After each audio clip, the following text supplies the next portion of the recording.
Terpuji-pujilah Engkau dalam nama Tuhan Yesus. Umat yang percaya diberkati Tuhan. Mari sama-sama katakan amin. Kasih tepuk tangan yang luar biasa buat Tuhan kita. Haleluya. Saudara boleh tengok kanan kiri. Kasih senyum. Kasih lambaian tangan saudara. Katakan selamat hari Minggu. Haleluya. Kita bersuka cita lebih lagi, amin.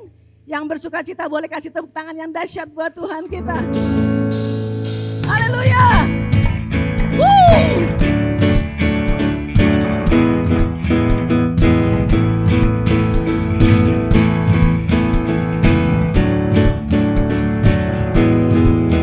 Mari bersama katakan, kami berkumpul memuji-Mu, menyembah-Mu yang kudus. Kami berkumpul memuji-Mu, menyembah-Mu yang kudus. Pujilah Bapa, pujilah Anak, pujilah Roh Kudus, ketiga yang esa. Pujilah Bapa, pujilah Anak, pujilah Roh Kudus, ketiga yang esa. Haleluya.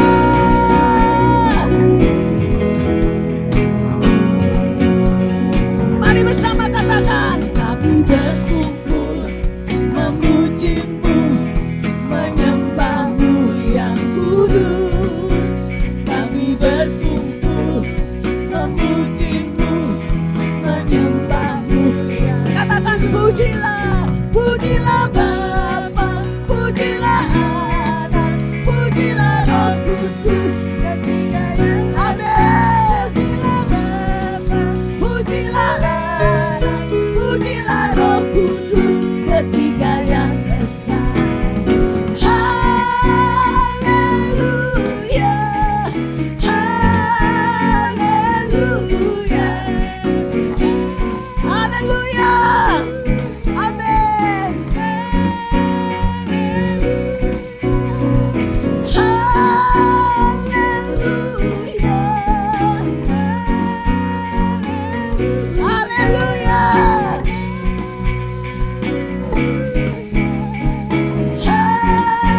haleluya,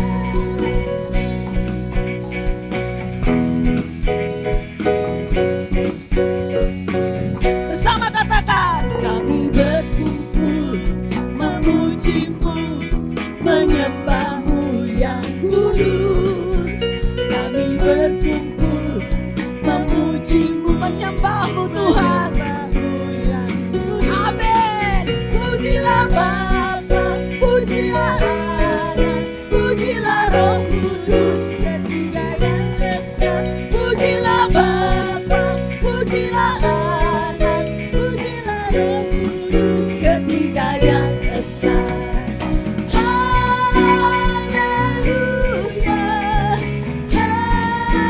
haleluya, amin. Mari lebih lagi katakan haleluya,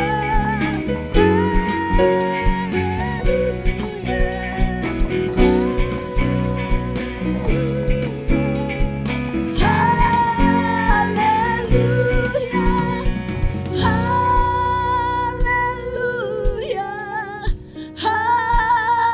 haleluya. Mana suaranya? Jemaat Betani Lampung. Lebih lagi katakan haleluya, haleluya. Mana suaranya? Haleluya, haleluya,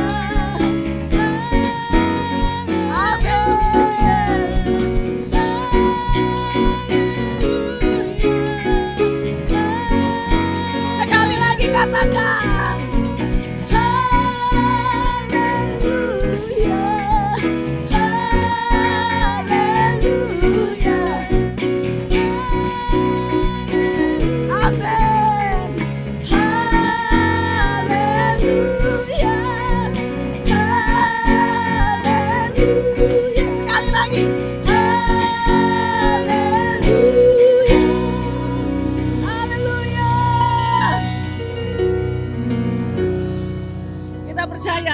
Allah kita hadir di tengah-tengah kita. Amin. Yang percaya bahwa Tuhan Allah kita hadir dan melawat setiap kita. Kasih tepuk tangan yang terbaik buat Tuhan kita. Haleluya.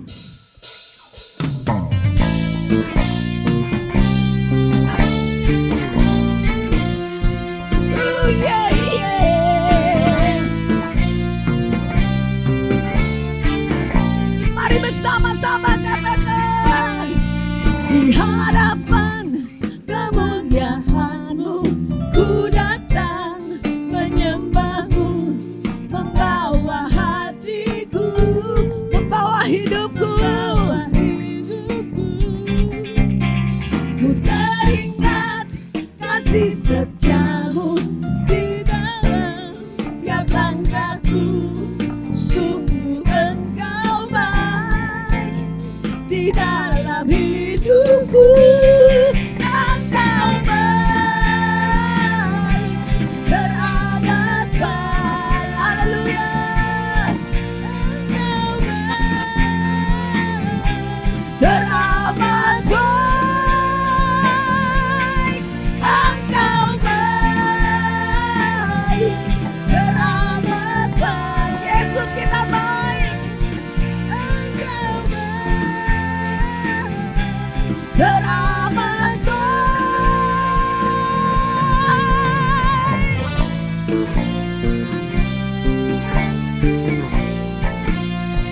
Yeah, yeah.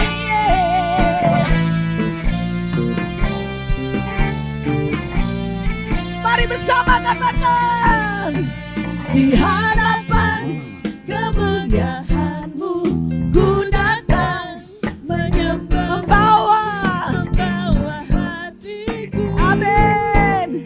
Membawa hidupku. Ku teringat kasih setia-Mu di dalam setiap langkahku. Sungguh Engkau baik di dalam hidupku. Engkau baik, Engkau baik Tuhan. Engkau baik, teramat baik. Engkau baik, teramat baik. Engkau baik, teramat baik. Engkau baik, teramat baik. Mana suaranya? Engkau baik, teramat baik. Haleluya. Engkau baik, teramat baik. Yesus kita baik, katakan Yesus. Yesus baik, teramat baik. Engkau baik, teramat baik. Haleluya. Sekali lagi katakan, Engkau baik, teramat baik.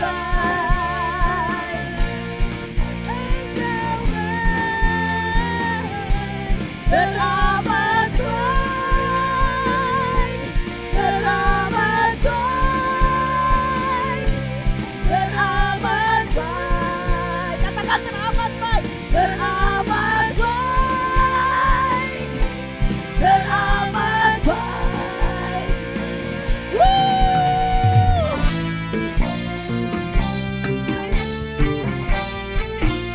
Haleluya.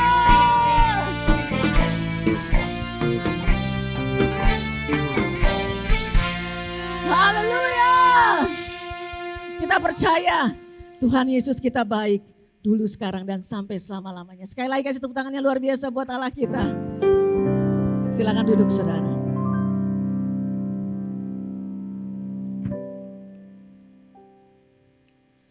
Mari kita siapkan hati kita untuk kita boleh masuk di dalam kebenaran firman. Bapak terima kasih Kami percaya Bapa, Engkau selalu menolong setiap kami.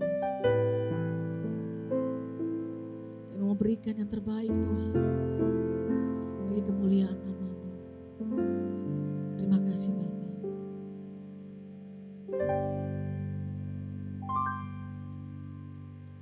Musim akan selalu berganti,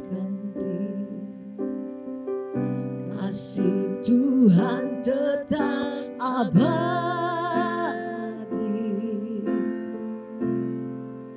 tak akan berubah sampai selamanya. Ku tetap percaya. Amin. Ku yakin Tuhan memberkati. Ku yakin Tuhan melindungi. Burung di udara Tuhan pelihara karena kasih-Nya. Mari angkat hatimu dan katakan, Tuhan selalu menolongku, selalu menjagaku,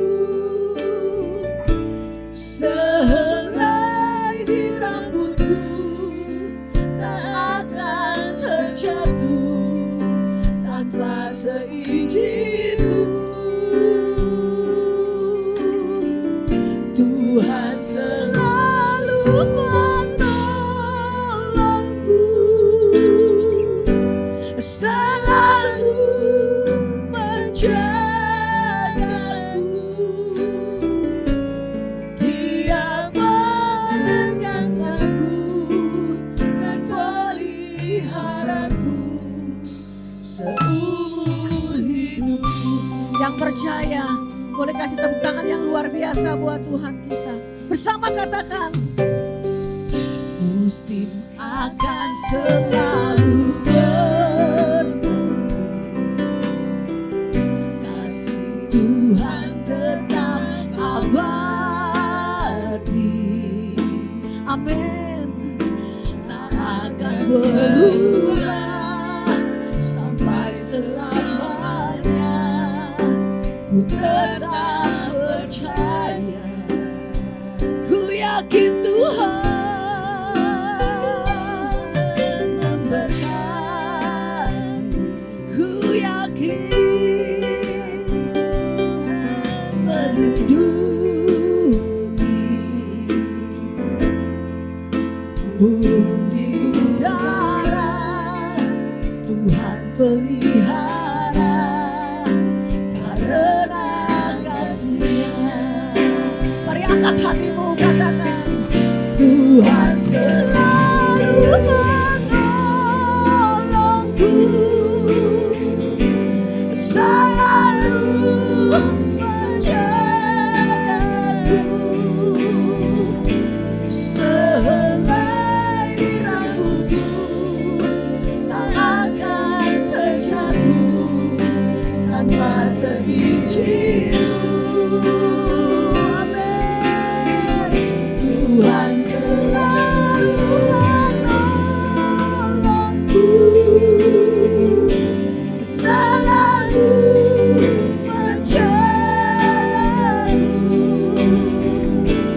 Dia menegangkanku dan peliharaku seumur hidup. Kami undang saudara boleh bangkit berdiri.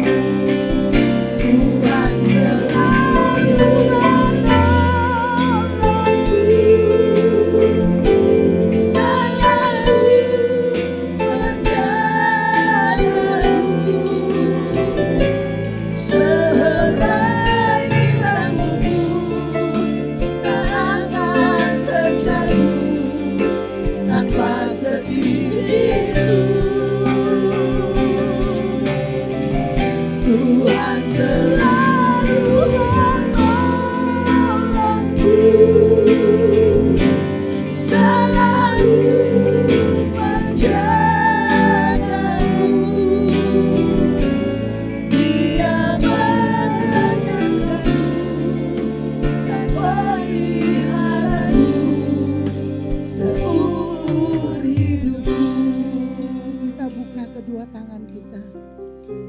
kita mau naikkan ucapan syukur kita. Ya ralaba ya syakana maralabashi. Ya ralanamu. Saudara belajar menyembah Tuhan pagi malam hari ini. Ya Tuhanku,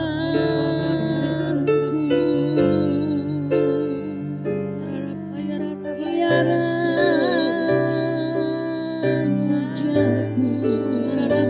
Rajaku, ya Allahku.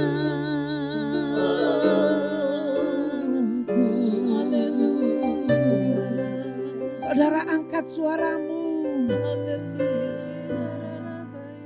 Biar di tempat ini saudara bertemu dengan Tuhan malam hari ini. Katakan sesuatu kepada Allah pada malam hari ini. Ya ralaba ya syamuna. Ya ralananamo.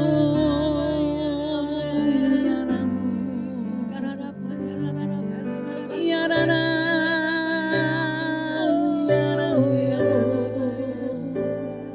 Ini kami Tuhan, ini kami datang kepadamu, menaikkan syukur kami. Kiara labaya musyaka karalabaya syana.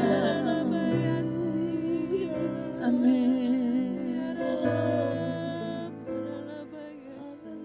El Shaddai, Allah Maha Kuasa. Amin. Dia besar, Dia besar, El Shaddai mulia. Angkat suaramu, El Shaddai, El Shaddai, Allah Maha Kuasa. Berkatnya berlimpah, El Shaddai,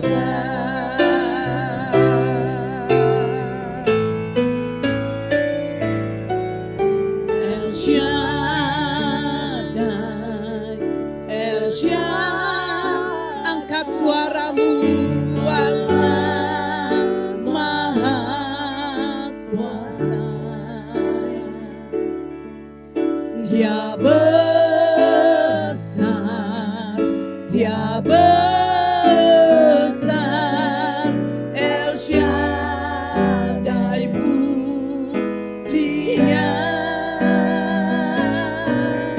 El Shaddai, El Shaddai, Allah Maha Kuasa. Berkatnya berlimpah, El Shaddai, El Shaddai, El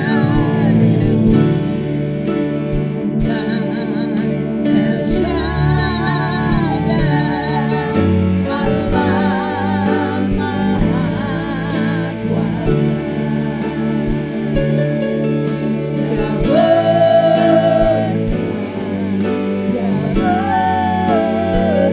Amen, El Shaddai.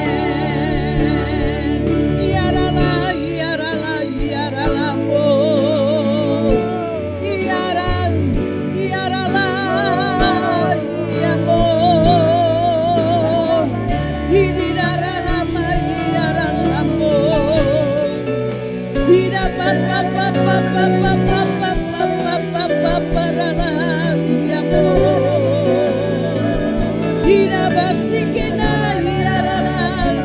Yarala yarala yarala yarala. Yarala yabo. Ira yarala. Ira basikina yarala.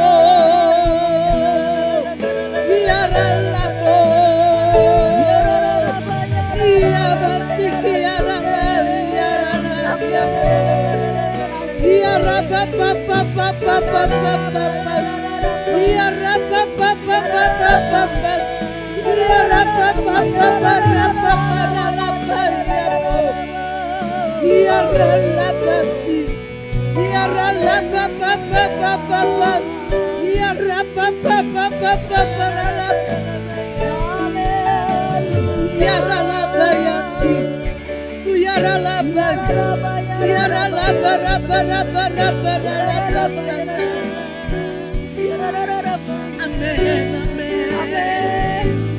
Bagi Dia segala puji. Angkat suaramu. Yes, Lord. We worship you, Lord. Segala puji, hormat serta syukur selama-lamanya. Angkat suaramu.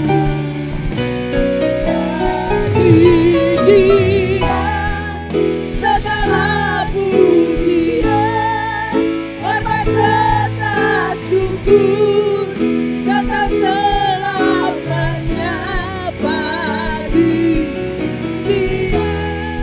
Segala pujian, hormat serta syukur selama-lamanya,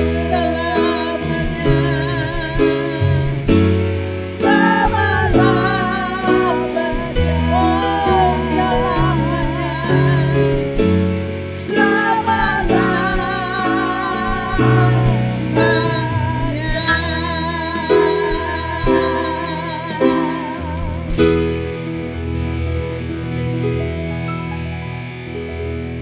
Pujian, hormat, kebesaran kami kembalikan. Kami percaya Tuhan segala sesuatu dari Engkau, untuk Engkau dan kepada Engkau. Oleh karena itu Tuhan Yesus, berikan kami hati, berikan kami pendengaran, berikan kami mata Tuhan untuk mengerti rancangan-Mu atas hidup kami masing-masing. Terpuji-pujilah Engkau Allah kami, hanya dalam nama Yesus kami berdoa, sama-sama katakan amin. Silakan duduk, Tuhan memberkati.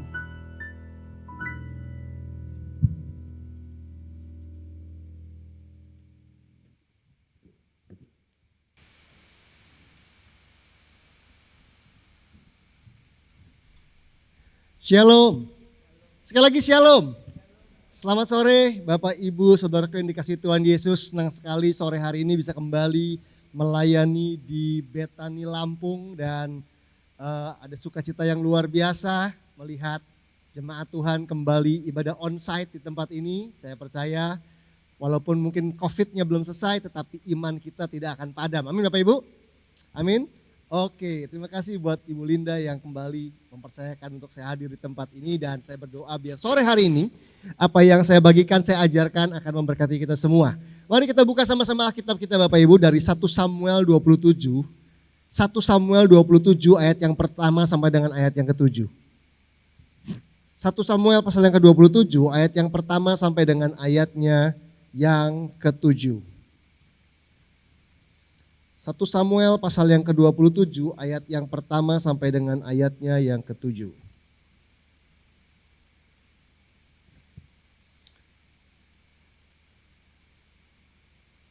Beginilah firman Tuhan.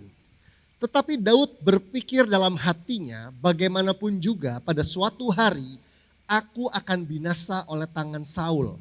Jadi tidak ada yang lebih baik bagiku selain meluputkan diri dengan segera ke negeri orang Filistin. maka tidak ada harapan bagi Saul untuk mencari aku lagi di seluruh daerah Israel dan aku akan terluput dari tangannya. Bersiaplah Daud lalu berjalan ke sana, ia dan ke-600 orang yang bersama-sama dengan dia itu kepada Achis bin Maok, raja kota Gat. Daud dan semua orangnya menetap pada Achis di Gat, masing-masing dengan rumah tangganya. Daud dengan kedua orang istrinya yakni Ahinoam perempuan Yizreel dan Abigail bekas istri Nabal perempuan Karmel. Setelah diberitahukan kepada Saul bahwa Daud telah melarikan diri ke Gat, ia tidak lagi mencarinya. Berkatalah Daud kepada Achis, jika kiranya aku mendapat belas kasihanmu, biarlah diberikan kepadaku tempat di salah satu kota di tanah datar, supaya aku tinggal di sana. Mengapa hambamu ini tinggal padamu di kota kerajaan ini? Maka pada hari itu Achis memberikan Ziklag kepadanya, itulah sebabnya Ziklag menjadi kepunyaan raja-raja Yehuda sampai sekarang. Dan lamanya Daud tinggal di daerah orang Filistin adalah 1 tahun 4 bulan. Bapak Ibu, saudara yang dikasihi Tuhan Yesus, pada sore hari ini saya ingin memberi judul khotbah, apa yang saya ingin sampaikan dengan judul pemeliharaan Allah yang kreatif. Pemeliharaan Allah yang kreatif. Bapak Ibu yang dikasihi Tuhan, saya percaya bahwa dalam hidup kita memerlukan pemeliharaan Allah. Bahkan disadari atau tidak, setiap hari dan setiap saat hidup kita berada dalam pemeliharaan Allah yang sempurna. Karena kita adalah anak-anaknya, amin. Dan saya juga percaya bahwa pemeliharaan Allah diperlukan di semua kondisi dan situasi. Biasanya kita sangat merasa membutuhkan pemeliharaan Tuhan di situasi sukar. Di situasi yang sulit, di tengah-tengah masalah yang besar, di tengah-tengah kecelakaan, di tengah-tengah bencana, kita merasa lebih memerlukan pemeliharaan Allah. Tetapi saya percaya bahwa pemeliharaan Allah diperlukan di semua kondisi dan situasi. Artinya ketika kita dalam keadaan baik-baik sekalipun, keadaan sehat sekalipun, tidak punya masalah keuangan dan pernikahan sekalipun, saya percaya kita tetap memerlukan pemeliharaan Allah dalam kehidupan kita. Amin Bapak Ibu ya. Dan saya juga percaya bahwa orang Kristen yang dewasa adalah orang yang menyadari pemeliharaan Allah dalam hidupnya. Kalau hari ini bisnisnya diberkati, dia menyadari bahwa Allah lah yang memelihara hidupnya. Kalau dia melihat anak-anaknya bertumbuh dengan baik, saya percaya orang Kristen yang dewasa rohani adalah orang yang menyadari bahwa hidupnya, keluarganya ada dengan baik sampai hari ini karena Allah yang memelihara kehidupannya, bukan kuat gagahnya sendiri, bukan pintarnya sendiri, bukan hebatnya sendiri. Dan saya juga percaya bahwa orang Kristen yang dewasa rohani adalah orang yang mengakui pemeliharaan Allah dalam segala aspek kehidupannya. Bapak Ibu sudah dikasih Tuhan, hari ini kalau kita masih hidup setelah melewati 3 tahun COVID, keluarga kita masih ada, masih utuh, saya percaya itu karena pemeliharaan Tuhan. Kalaupun ada anggota keluarga kita yang dipanggil Tuhan selama 3 tahun terakhir ini, saya pun juga percaya kita pun tetap berada dalam pemeliharaan Allah yang sempurna. Berada dalam pemeliharaan Allah yang sempurna. Jadi orang Kristen yang dewasa adalah orang yang dalam segala situasi mampu untuk menyadari dan mengakui pemeliharaan Allah dalam kehidupannya. Nah, Bapak Ibu sudah dikasih Tuhan, hari ini kita mau membahas dan belajar tentang pemeliharaan Allah yang kreatif. Karena Allah kita adalah Allah yang tidak pernah kehabisan cara dalam memelihara anak-anaknya. Apapun yang kita alami, Tuhan tidak terbatas oleh 1 dan 2 cara saja untuk memelihara hidup kita. Bahkan seringkali Tuhan menggunakan cara yang berbeda. Dia hampir tidak pernah menggunakan cara yang sama 2 kali untuk memelihara kita.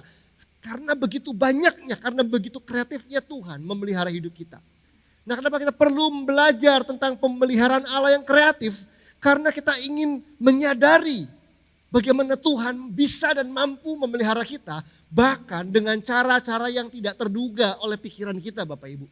Jangan sampai hanya karena kita tidak mengenal Tuhan, hanya karena kita tidak mengenal Allah, kita menolak bentuk pemeliharaan Tuhan.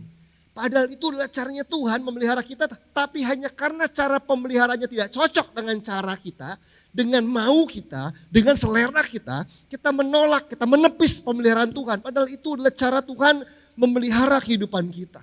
Nah, coba kita lihat Bapak Ibu kasih bagaimana kisah tadi tentang seorang Daud yang diburu, diuber-uber oleh Saul, dikejar-kejar oleh Saul dan dikatakan bahwa pada suatu hari katanya. Bagaimanapun juga pada suatu hari aku akan binasa oleh tangan Saul. Jadi tidak ada yang lebih baik bagiku selain meluputkan diri dengan segera. Bapak Ibu sudah kasih Tuhan, siapakah Saul? Siapakah Saul yang memburu-buru Daud dari kitab 1 Samuel sekitar pasal 18 sampai pasal 27. Orang ini gak pernah berhenti mendengki, iri hati dan ingin membunuh Daud. Siapa Saul? Saul adalah orang yang menjadi mentornya Daud. Saul adalah atasannya Daud karena Daud pernah bekerja menjadi pembawa senjatanya Saul. Saul adalah mertuanya Daud. Bapak Ibu coba perhatikan baik-baik. Bahwa ternyata Saul ini bukan orang asing buat Daud. Saul adalah orang yang pernah berjasa dalam hidupnya.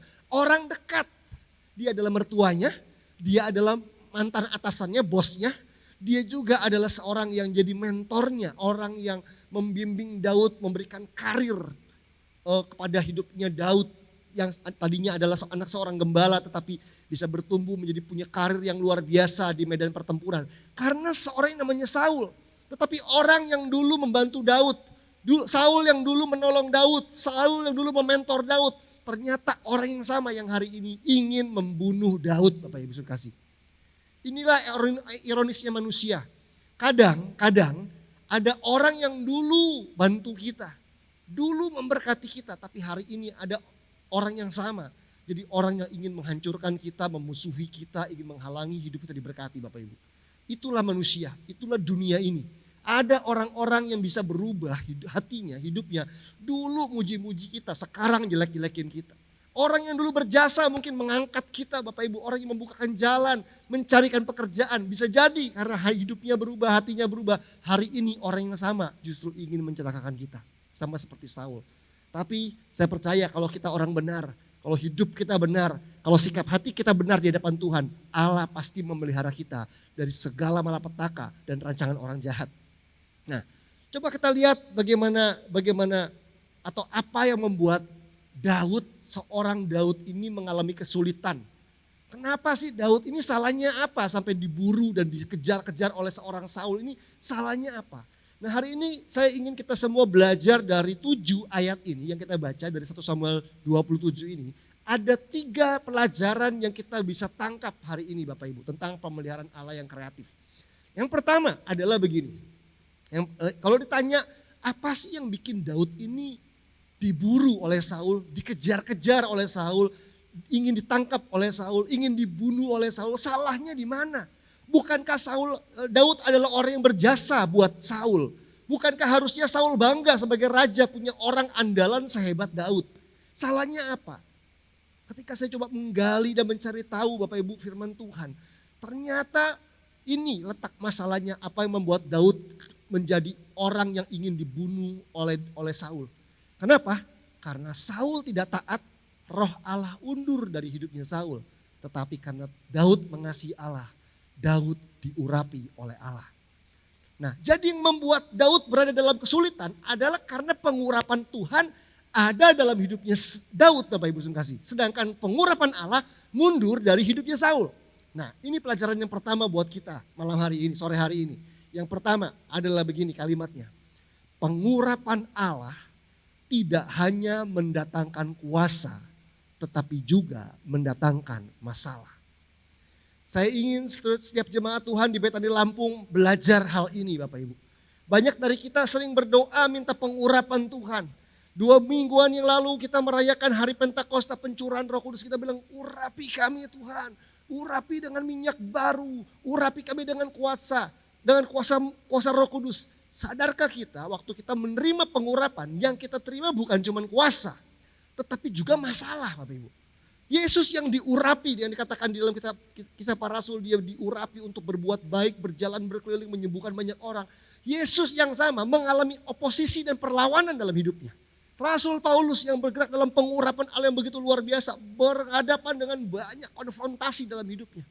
Satu hal yang orang Kristen harus belajar adalah bahwa pengurapan Allah tidak hanya mendatangkan kuasa. Tentunya saya mengaminkan dan meyakini bahwa pengurapan Allah pasti mendatangkan kuasa dalam hidup kita. Tetapi pengurapan Allah bukan hanya mendatangkan kuasa, tetapi juga mendatangkan masalah dalam hidup kita. Jadi Bapak Ibu sekalian kasih, Daud mengalami oposisi. Daud mengalami perlawanan. Daud mengalami kesulitan dari orang terdekatnya. Kenapa? Karena dia diurapi Tuhan. Karena dia dipercaya Allah. Karena Daud ditunjuk oleh Allah. Dia diberkati Allah, berlimpah-limpah, diberi kemampuan oleh Allah begitu rupa. Sehingga orang yang kehilangan pengurapannya iri sama Daud. Bapak Ibu Saudara kasih Tuhan, saya percaya kalau orang tanya sama saya pengurapan itu apa sih? Diurapi itu apa sih? Saya percaya bahwa diurapi itu artinya diberikan kemampuan oleh Allah. Diberikan kemampuan oleh Tuhan karena kita dipercaya dan diberi tanggung jawab untuk melakukan kehendaknya. Jadi kalau orang Kristen minta pengurapan itu tujuannya bukan supaya merinding-merinding loh Bapak Ibu. Aduh saya merasakan hadirat Tuhan. Kita minta pengurapan itu bukan hanya untuk mengejar sensasi. Tapi saya percaya kita diurapi, kita menerima pengurapan untuk beraksi. Bukan hanya untuk mengejar sensasi tapi untuk melakukan aksi-aksi yaitu mengerjakan kehendak Tuhan. Diurapi artinya dipercaya. Siapapun di perjanjian lama orang yang Roh Kudus atau Allah mengurapi dia entah sebagai nabi, entah sebagai imam, artinya orang tersebut ditunjuk dan dipercaya. Bukan cuma itu, bukan hanya dipercaya tetapi diberi tanggung jawab. Itu sebabnya sebagai orang Kristen yang rindu untuk memiliki pengurapan, diurapi atau bertumbuh dalam pengurapan, kita harus bertumbuh dalam tanggung jawab. Saya suka ngobrol dengan anak-anak rohani saya, hamba-hamba Tuhan muda atau pengerja. Saya ingin katakan pada mereka kalau kita ingin bertumbuh dalam pengurapan, dalam pelayanan kita harus bertumbuh dalam tanggung jawab. Karena orang gak akan makin kuat pengurapannya kalau tanggung jawabnya gak benar. Pelayanan, tugas pelayanan dikerjakan seenaknya, semaunya. Gak akan bertumbuh karena kita diurapi untuk mengerjakan tanggung jawab. Diberi kemampuan oleh Allah, kemampuan yang melampaui kekuatan alamiah kita untuk bisa mengerjakan kehendaknya, mengerjakan tanggung jawab. Kita ditunjuk, kita dipilih, kita dipercaya untuk mengerjakan kehendaknya. Itu esensi dari pengurapan Allah, diurapi oleh Allah. Itu sebabnya orang Kristen yang tidak mau ambil tanggung jawab, orang Kristen yang tidak mau melakukan kehendaknya, gak perlu pengurapan. Coba tanya sama diri sendiri Bapak Ibu sore hari ini. Apakah saya adalah orang yang mau melakukan kehendaknya? Mau mengampuni, mau mengasihi, mau menenangkan jiwa, mau mendoakan orang lain, mau apapun bentuk pelayanannya. Saya percaya kalau kita mau mengambil tanggung jawab, kita bisa dan harus menerima pengurapan daripada Allah. Karena pengurapan adalah diberi kemampuan oleh Allah, melampaui kemampuan alami kita. Karena kita dipercaya dan diberi tanggung jawab untuk mengerjakan tugas atau kehendaknya. Nah, pengurapan Allah ini mendatangkan oposisi. Pengurapan Allah ini mendatangkan perlawanan. Karena ketika Tuhan mempercaya kita, karena waktu Tuhan memberikan tanggung jawab pada kita untuk melakukan kehendaknya, kerajaan kegelapan akan berusaha untuk menghentikan kita Bapak Ibu. Ketika kita makin sungguh-sungguh dalam Tuhan dan dipercaya oleh Tuhan lebih lagi, jangan heran kalau masalah jadi tambah banyak. Jangan heran, kenapa? Karena iblis ingin lakukan apa saja untuk menghentikan kita. Iblis akan buat kita kecewa sama pelayanan, iblis akan buat kita kecewa sama orang Kristen, iblis akan membuat kita konflik dalam rumah tangga, iblis akan membuat kita kekurangan. Apapun iblis akan lakukan untuk menghentikan kita dari mengerjakan rencana Tuhan. Semakin kita diurapi, jangan kaget kalau konfrontasi, perlawanan akan terjadi. Tapi itu menandakan bahwa hidup kita sudah benar. Kalau hidup kita gak punya perlawanan Bapak Ibu, tidak kerajaan kegelapan gak sampai meeting rapat untuk menghentikan kita, jangan-jangan hidup kita gak signifikan. Jangan-jangan hidup kita suam-suam kuku. Jangan-jangan hidup kita biasa-biasa saja.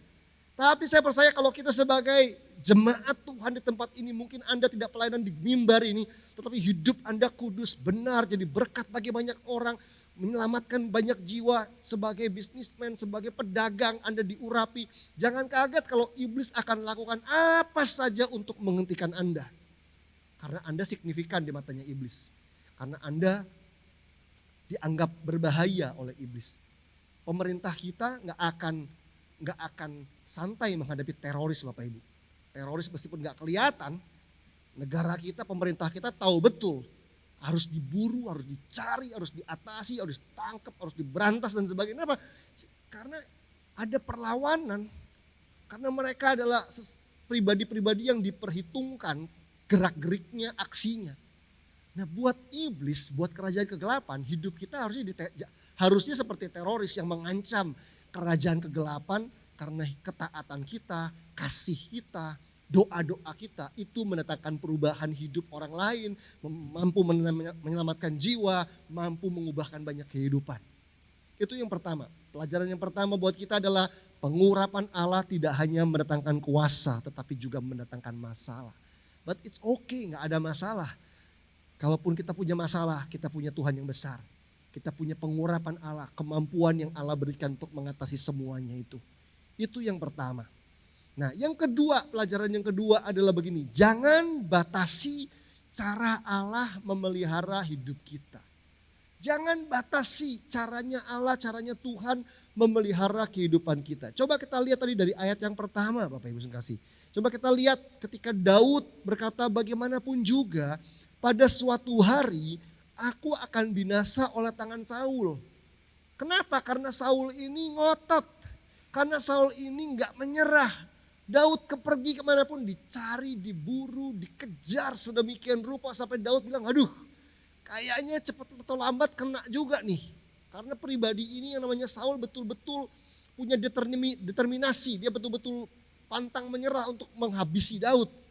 Lalu Daud muncul kalimat ini, jadi tidak ada yang lebih baik bagiku selain meluputkan diri dengan segera ke negeri orang Filistin. Wait, tunggu dulu. Apa kita gak salah baca? Tiba-tiba karena Daud bingung dia lari kemanapun diburu oleh Saul. Tiba-tiba muncul sebuah ide bahwa dia sepertinya satu-satunya tempat untuk dia melarikan diri adalah dengan segera pergi ke negeri orang Filistin.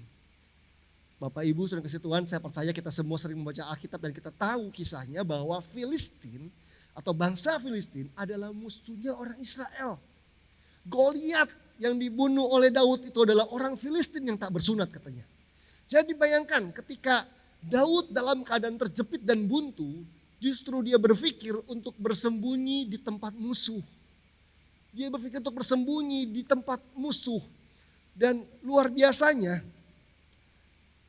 Daud bersiap dan pergi ke sana bersama dengan 600 orang. 600 orang yang dia bawa. Jadi Daud sembunyi di negeri orang Filistin itu apa? Ber-600 Bapak Ibu. Dan bukan hanya itu, di ayat yang ke-7 dikatakan bahwa lamanya Daud tinggal di daerah orang Filistin itu adalah 1 tahun 4 bulan lamanya. Wow, coba kita buka mata kita sore hari ini. Negeri orang Filistin harusnya adalah negeri yang paling tidak aman buat Daud. Itu tempatnya musuh, itu wilayahnya musuh. Tapi dengar baik-baik, cara Tuhan memelihara kita itu tidak bisa dibatasi oleh apapun. Bahkan wilayah musuh sekalipun.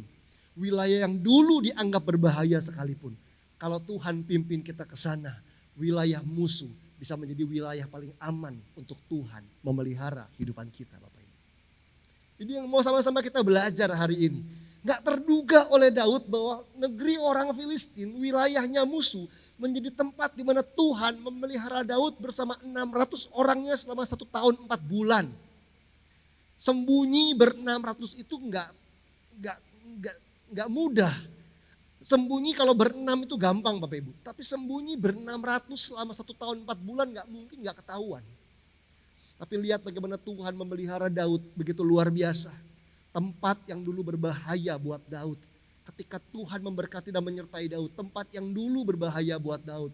Justru menjadi tempat paling aman untuk Tuhan memelihara kehidupannya Daud. Bapak Ibu yang kasih Tuhan. Jangan batasi cara Allah memelihara kehidupan kita. Jangan batasi. Saya ingat sekitar tahun 2007 atau 2008. Saya dihubungi oleh seorang teman saya di kota Ngawi, di daerah Ngawi gitu ya. Teman saya kontak saya, dia bilang, "Kak, kita bisa undang gak untuk khotbah di gereja kami di kota Ngawi, kota kecil." Saya coba lihat tanggalan, saya bilang oke, bisa, ini tanggalnya kosong karena mereka ingin merayakan ulang tahun gereja, anniversary gereja dan membuat KKR. Ada KKR beberapa hari, beberapa malam begitu. Saya bilang oke, saya bisa. Lalu teman saya bilang begini, itu tahun 2007-2008 ya Bapak Ibu ya. Dia bilang, tapi masalahnya gereja kami gereja kecil Kak. Kami nggak bisa menyediakan transportasi, kami nggak punya uang cukup untuk membiayai Kak Ferry untuk datang ke tempat ini dan tidak bisa memberikan apa-apalah gitu. Karena untuk buat perayaan aja sudah habis-habisan. Lalu saya bilang, oke, nggak apa-apa. Saya nggak jadi masalah, nggak disiapin apa-apa juga nggak apa-apa. Kita hamba Tuhan harus mengabdi dan kita pergi tanpa dibayar sekalipun kita oke. Tapi masalahnya Bapak Ibu, saya juga lagi nggak punya uang waktu itu. Tahun 2007-2008 saya baru mau merintis komunitas, jadi dalam keadaan finansial tuh kadang yang uangnya ada, kadang nggak ada gitu ya. ATM kadang ada isinya banyak, kadang nggak ada gitu ya. Tapi banyak kan nggak adanya gitu. Dan akhirnya saya bilang sama dia, saya mau pergi, tapi saya juga nggak punya uang, saya bilang gitu. Tapi it's okay ya, kita coba berdoa dulu. Kami berdoa juga, saya berdoa juga. Saya percaya kalau ini rencana Tuhan, Allah pasti sediakan. Oke, ya udah, kita pasti punya waktu hampir 1 bulan kira-kira. Jadi saya berdoa dulu.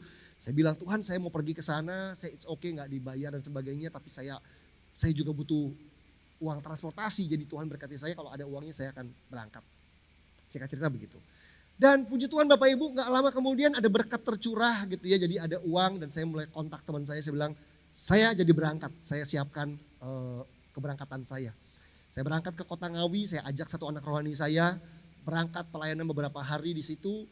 Berangkat gak bawa apa-apa, pulang gak bawa apa-apa, udah uangnya habis. Karena kebetulan dapetnya juga ya pas-pasan, jadi begitu pulang dari Kota Ngawi Bapak Ibu setelah pelayanan 4 hari kira-kira begitu, pulang ke Jakarta, gak punya duit lagi. Menunggu berkat berikutnya karena lagi merintis, duitnya habis-habisan, jadi nggak punya uang, jadi ya udah gitu. Pulang dari Kota Ngawi nggak punya uang, cuman punya uang kecil-kecil, uang recehan begitu. Terus hari itu gitu ya, jadi begitu baru pulang besok paginya, ada jemaat saya satu anak muda mau kuliah ke Amerika, jadi mau berangkat ke Amerika. Dia telepon saya, dia bilang, "Oh, bisa ikut makan nggak siang ini?" Di Ancol ada restoran seafood Bapak Ibu, namanya Bandar Jakarta. Jadi dia bilang, boleh gak datang ke sini gitu ya, kita mau makan perpisahan gitu ya. Waduh, saya kepengen ke sana tapi saya gak punya uang, uangnya itu uang recehan, gak nyampe Ancol nih kayaknya. Tapi ada satu temen pelayanan juga di gereja yang dibilang, saya jemput aja deh gitu ya. Jadi saya berangkat sama teman saya, nebeng gitu ya. Berangkat ke Ancol, kita makan makan di restoran seafood di Bandar Jakarta. Begitu sampai restoran seafood gitu ya, tiba-tiba saya ketemu sama satu orang Bapak Ibu. Jadi orang ini juga diundang oleh anak muda ini untuk datang di acara perpisahan. Jadi ada keluarga, ada teman sekolah gitu ya. Jadi dia lulus SMA mau ke Amerika gitu. Terus ada satu orang yang saya kenal. Jadi orang itu ketemu di tempat makan itu. Jadi gini, orang ini dulu dekat sama saya. Pria ini dulu teman baik lah. Tapi sudah setahun terakhir orang ini tiba-tiba memusuhi saya tanpa sebab yang jelas. Saya coba berkali-kali mendekati dia untuk tanya salah saya itu apa ya. Mungkin saya ada salah bicara atau salah bersikap yang saya nggak ngerti. Kok tiba-tiba dulu akrab, dekat, suka curhat, tiba-tiba menjauh, buang muka, ketemu nggak mau nyapa. Setahun Bapak Ibu, saya coba mendekati, orang ini nggak mau. Dan nggak mau cerita kenapa, pokoknya cuekin saya, ketemu buang muka. Saya kan nggak enak dan ketemu di situ. Saya pikir aduh lagi mau makan seafood nih gitu ya, ditraktir nih gitu ya. Terus ketemu orang ini dari jauh gitu ya, saya lihat tatap-tatapan begitu, saya coba kasih senyum gitu ya, dia buang muka lagi. Aduh gitu ya, saya jaga hati deh biar jangan sampai jadi jengkel juga nih gitu kan.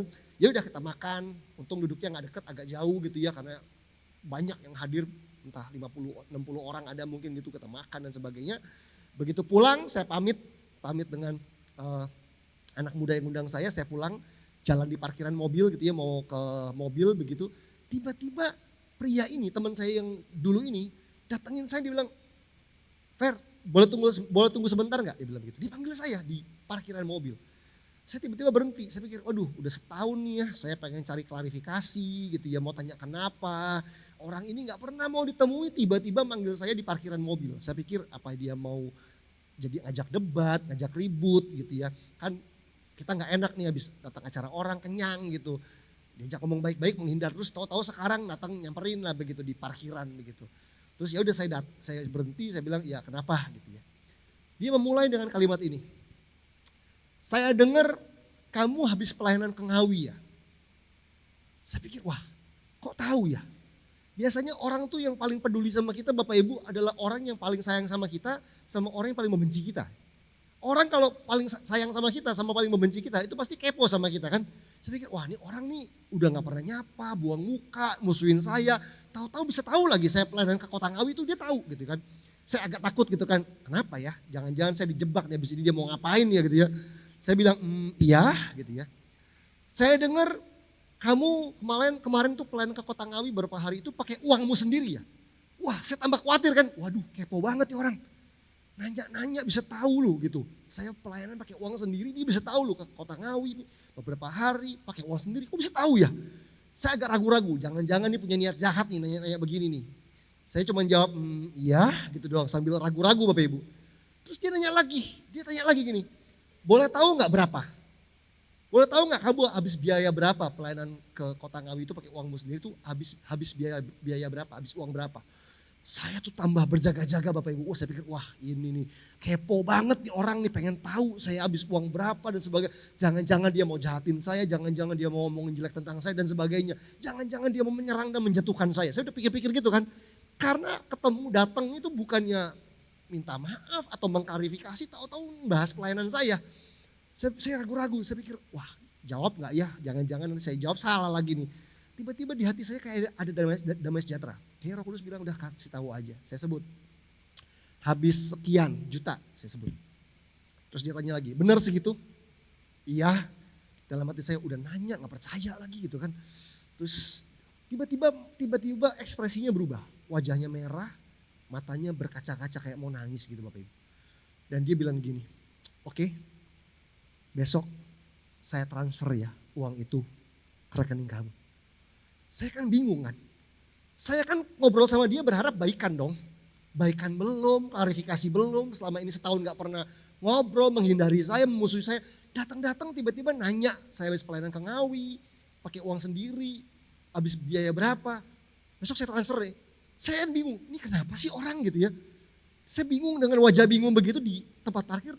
Dia kayak mau menitikkan air mata, dia bilang gini, Tuhan suruh saya untuk ganti uang pelayanan kamu. Terus dia pergi, tinggalin saya di parkir. Terus saya bingung, wah saya bingung harus ngapain. Saya mikir gini, Tuhan saya gak mau kecewa.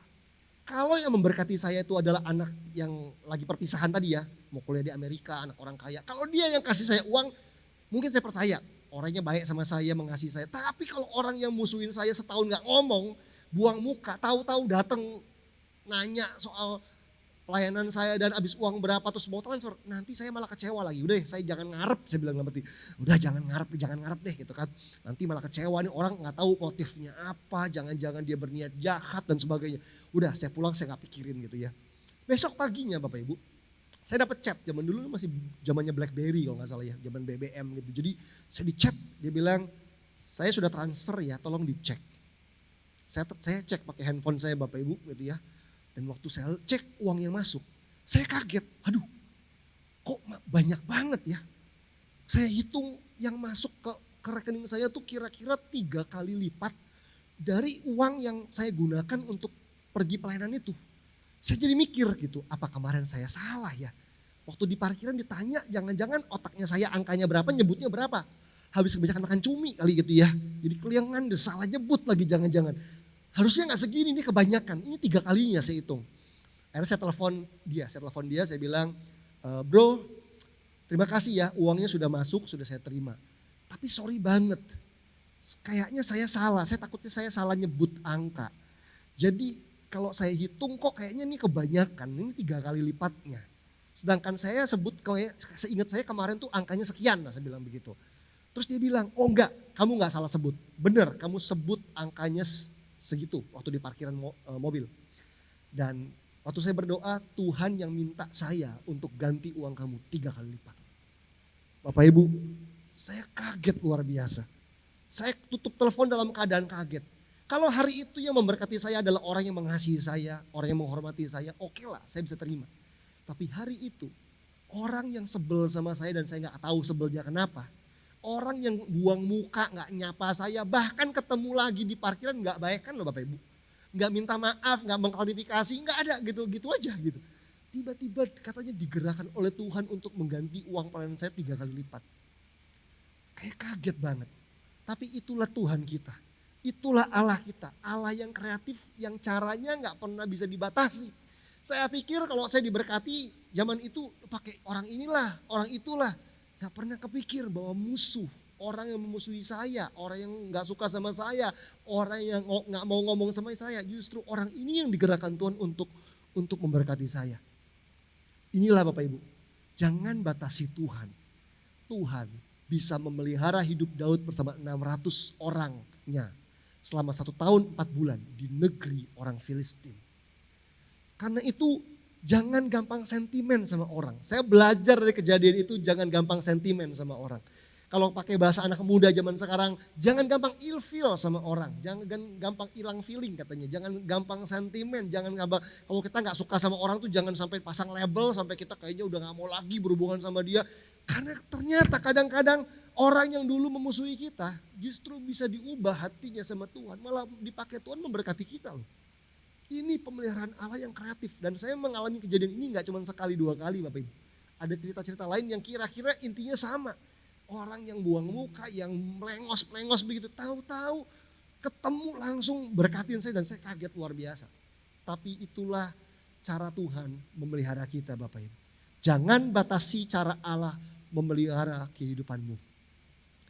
Itu poin yang kedua, itu pelajaran yang kedua. Dan pelajaran yang ketiga, pelajaran yang terakhir dari apa yang kita pelajari hari ini adalah begini.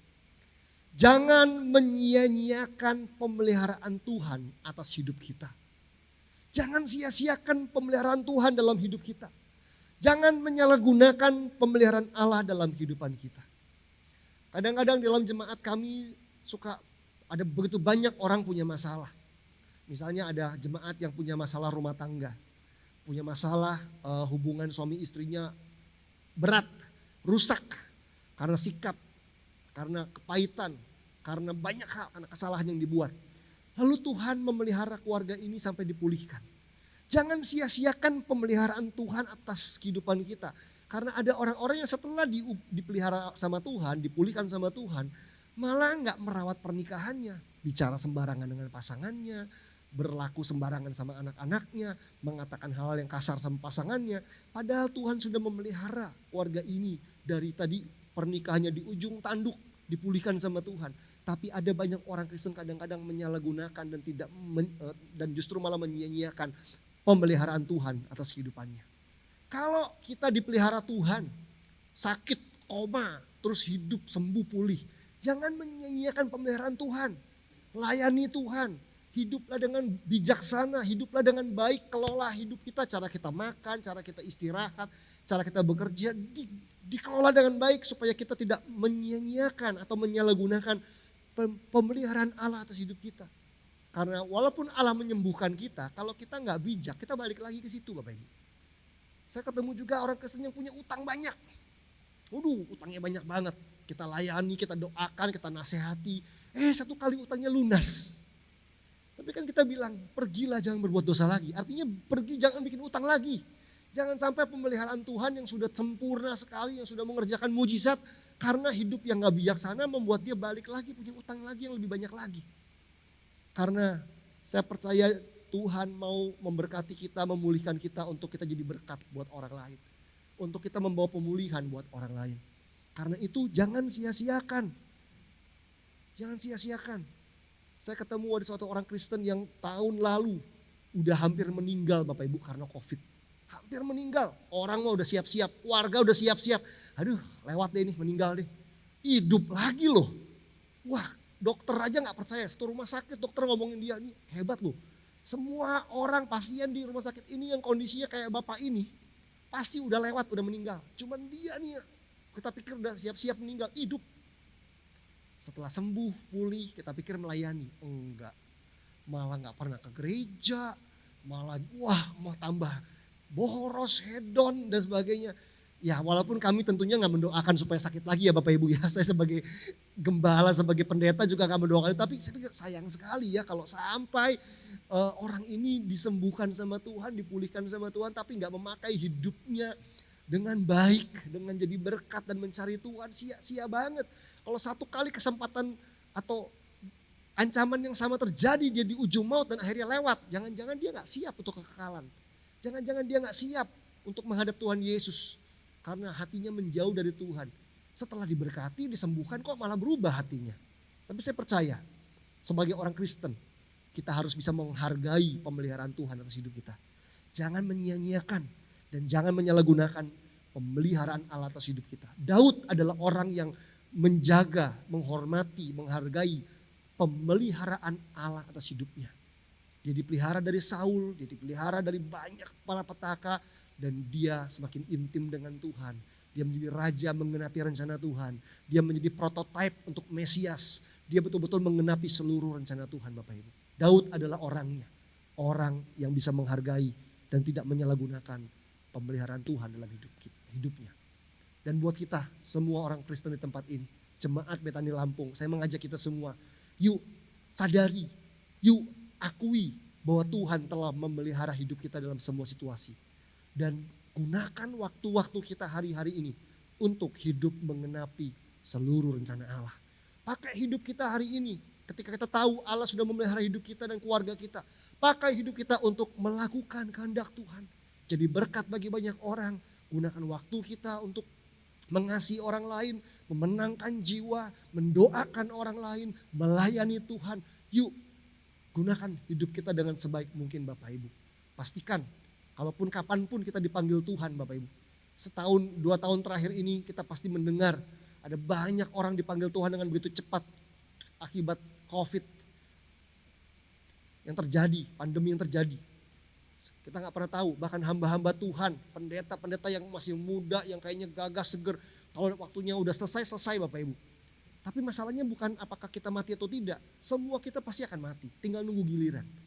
Tapi kalau kita dipanggil Tuhan dalam waktu dekat, hari ini atau besok, sudahkah kita mengerjakan seluruh kehendak Tuhan dalam hidup kita? Sudahkah kita mengerjakan seluruh rencana Allah dalam kehidupan kita? Saya berdoa, biar seluruh jemaat Betani Lampung adalah orang-orang atau jemaat yang menghargai pemeliharaan Tuhan dalam kehidupannya. Amin. Mari kita semua bangkit berdiri Bapak Ibu kasih. Kita berdoa dan kita datang kepada Tuhan.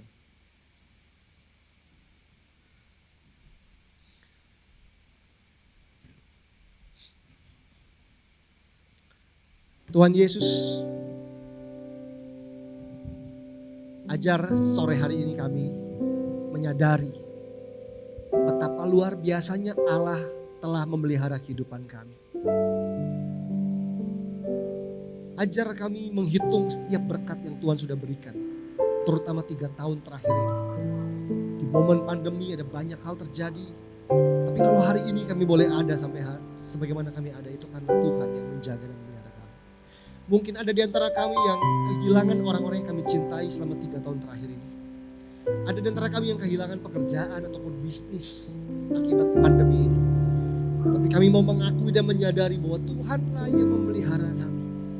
Tuhan yang setia adalah Tuhan yang memelihara kami di masa lalu 3 tahun terakhir ini. Dan Tuhan yang sama yang akan memelihara kami di masa depan. Ajar kami menyadari pemeliharaan-Mu yang kreatif atas hidup kami Tuhan. Kami gak mau membatasi cara-Mu memelihara hidup kami. Ajar kami punya sikap hati yang benar terhadap orang-orang di sekitar kami. Mungkin ada orang-orang yang memusuhi kami. Mungkin ada orang-orang yang kami gak suka dengan sikapnya. Ada orang yang mungkin pernah mengkhianati kami. Mungkin ada orang yang telah menyebarkan berita buruk tentang kami dan kami terluka di waktu yang lalu. Tapi ajar kami punya hati yang mengampuni dan tidak membatasi Tuhan, bagaimana Tuhan bisa memberkati kami melalui siapa saja. Hari ini kami belajar bahwa Daud pun bisa dipelihara oleh Tuhan di negeri, di wilayah orang Filistin.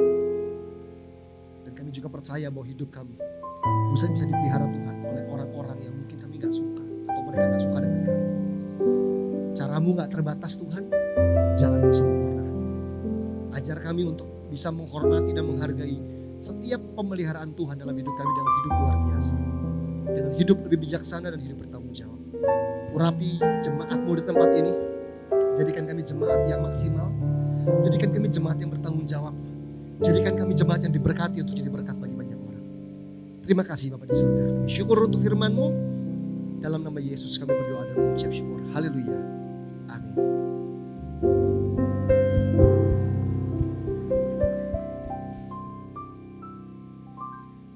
Puji nama Tuhan, kita sudah mendengarkan firman Tuhan pada sore hari ini. Kami mengundang petugas kolektor untuk maju ke depan. Mari Bapak Ibu Saudara, sekali lagi bersatu hati kita berdoa. Bapak, terima kasih buat firman yang sudah kami dengar. Kami percaya Bapak, firman yang kami dengar boleh tertanam di hati kami, bertumbuh, bahkan berbuah dan buahnya tetap dalam hidup kami. Sebentar kami akan memberi, kami percaya Engkau memberkati setiap tangan-tangan yang memberi. Bahkan yang belum bisa memberi Tuhan Yesus, kami percaya semua hanya untuk kemuliaan nama Tuhan. Terpujilah Engkau dalam nama Tuhan Yesus. Amin. Selamat memberi, Tuhan Yesus memberkati.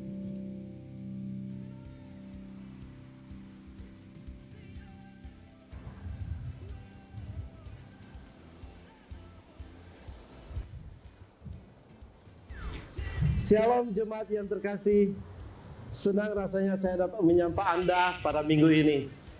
Berikut saya akan menyampaikan pengumuman seputar Gereja Betani Lampung untuk sepekan ke depan. Ibadah Raya Gereja Betani Lampung dilaksanakan 2 kali, pada jam 7:30 pagi dan jam 5 sore. Mari kita nikmati hadiratnya bersama pada jam ibadah yang tersedia.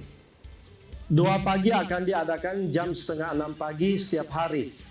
Bagi saudara yang ingin mengikuti doa pagi dapat menghubungi Ibu Pendeta. Link Zoom akan dibagikan melalui grup WhatsApp gereja. Penyerahan anak akan diadakan pada minggu kedua dan baptisan selam akan diadakan pada minggu ketiga. Untuk info lebih lanjut dapat menghubungi Saudari Lia. Kami mengucapkan selamat datang dan selamat beribadah di Gereja Betani Lampung bagi saudara yang baru pertama kali hadir dalam ibadah ini. Biarlah kita terus bergabung dalam jam ibadah yang tersedia. Demikian pengumuman untuk minggu ini. Dalam Efesus 4 ayat yang kedua berkata, "Hendaklah kamu selalu rendah hati, lemah lembut dan sabar, tunjukkanlah kasihmu dalam hal saling membantu." Happy Sunday and God bless you.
Puji nama Tuhan, kita akan mengakhiri ibadah kita pada sore hari ini. Saya undang saudara boleh bangkit berdiri. Saudara boleh kasih tepuk tangan yang luar biasa buat Tuhan kita. Haleluya. Tuhan selalu menolongku, selalu menjagaku.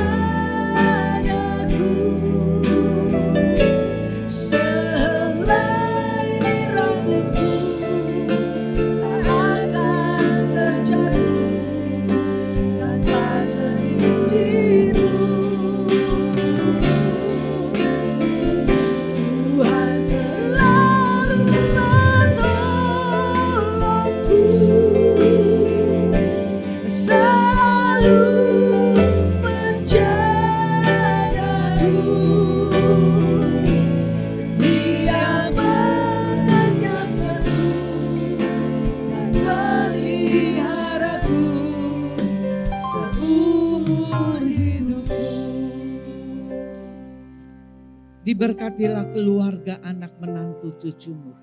Diberkati pekerjaanmu, diberkati keluar masukmu, diberkati lumbungmu, Jika engkau baik-baik mendengarkan perkataan firman Allah dan melakukan dengan setia, maka semua berkat ini menjadi bagianmu. Angkat kedua belah tangan kita. Pulanglah dengan membawa berkat yang berasal dari Allah Bapa, damai sejahtera di dalam Yesus Kristus, bahkan persekutuan di dalam Allah Roh Kudus mulai malam ini sampai Yesus datang kedua kali. Yang terima berkat sama-sama katakan amin. Tuhan memberkati.